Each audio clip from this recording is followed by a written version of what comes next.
ప్రభుత్వం అందిస్తున్న నాణ్యమైన సన్న రకం బియ్యాన్ని అర్హులైన ప్రతి ఒక్కరూ సద్వినియోగం చేసుకోవాలని జిల్లా కలెక్టర్ బిఎం సంతోష్ సూచించారు. బుధవారం గద్వాల కేంద్రంలోని 35వ 26వ వార్డులో తెలంగాణ రాష్ట్ర ప్రభుత్వం ప్రతిష్టాత్మకంగా అమలు చేస్తున్న సన్న బియ్యం పంపిణీ కార్యక్రమాన్ని గద్వాల శాసనసభ్యులు బండ్ల కృష్ణమోహన్ రెడ్డితో కలిసి జిల్లా కలెక్టర్ ప్రారంభించి లబ్ధిదారులకు ఉచితంగా సన్న బియ్యాన్ని పంపిణీ చేశారు. ఈ సందర్భంగా జిల్లా కలెక్టర్ మాట్లాడుతూ తెలంగాణ రాష్ట్ర ప్రభుత్వం పేదల ఆహార భద్రతను మెరుగుపరిచేందుకు ఉగాది పండుగ కానుకగా నాణ్యమైన సన్న బియ్యాన్ని ఉచితంగా పంపిణీ చేసే ప్రతిష్టాత్మక పథకాన్ని ప్రారంభించిందని తెలిపారు.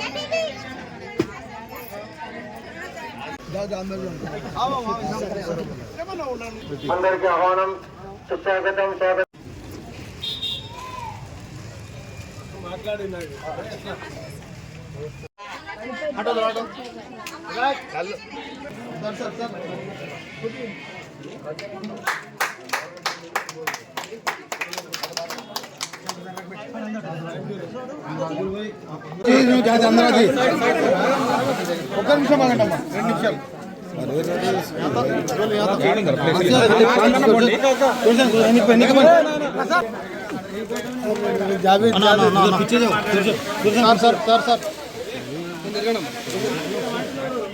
సార్ సార్ మళ్ళీ అన్న మీరు ఒక్కసారి మళ్ళీ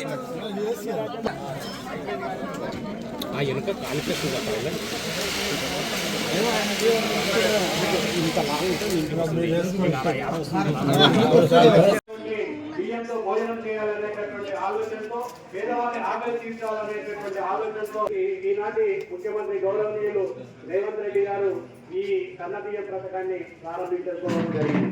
మరి వాస్తవంగా దీని ప్రధానమైనటువంటి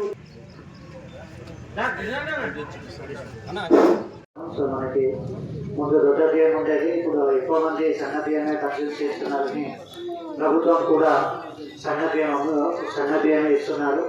ఎమ్మెల్యే గారు ఆల్రెడీ చెప్పినట్టు మనకి 40 రూపాయలకి ఎక్కువ డబ్బులు పడుతుంది గవర్నమెంట్కి, కానీ ప్రజలకి ఫ్రీగా ఇవ్వాలి, ప్రజలకి అందుబాటులో సన్న బియ్యమే ఇవ్వాలి అనే ఉద్దేశంతో ఈ కార్యక్రమం చేపట్టడం జరిగింది. సో మన గద్వాల్ జిల్లాకి వస్తే టోటల్ మన గద్వాల్ జిల్లాలో 1,60,000కి ఎక్కువ కార్డ్స్ ఉన్నాయి. దాంట్లో భాగంగా దాదాపు 5.5 లక్షల మందికి కవర్ అవుతున్నారు. దాదాపు మన పాపులేషన్ 7 lakhs ఉంటే పిల్లలకి తీసేస్తే దాదాపు ఎటువంటి వాళ్ళు కూడా కడుపు మార్చుకొని ఉండకూడదనే ఉద్దేశం, ప్రధాన ఉద్దేశంతోన ఆకలి చావులు ఉండకూడదనే ఉద్దేశంతోన ఈరోజు ఈ పథకాన్ని కూడా మన నిర్భయంగా నడుపుతూ ఈరోజు సన్నబియ్య పథకాన్ని ఇప్పుడే స్టార్ట్ చేసుకోవడం జరిగింది. మొన్ననే నూతన సంవత్సరం ఉగాది సందర్భంగా స్టార్ట్ చేసుకోవడం జరిగింది. ఈరోజు 2వ రోజు. మనకి ఈ పథకం ద్వారా గతంలో లావు బియ్యం వస్తున్నప్పుడు మనమందరూ తినేకపోయే వాళ్ళను, ఎందుకంటే సన్న బియ్యం అలవాటు చాలా మంది తినకుండా దాన్ని బ్లాక్ మార్కెట్ కమ్మడం వల్ల మన అది పోయి మళ్ళీ రిటర్న్ మీకే వచ్చేది. అటువంటి ఉండకూడదనే ఉద్దేశంతో ఈ ప్రభుత్వం ముందస్తు చర్యగా సన్న బియ్యాన్ని ప్రవేశపెట్టింది.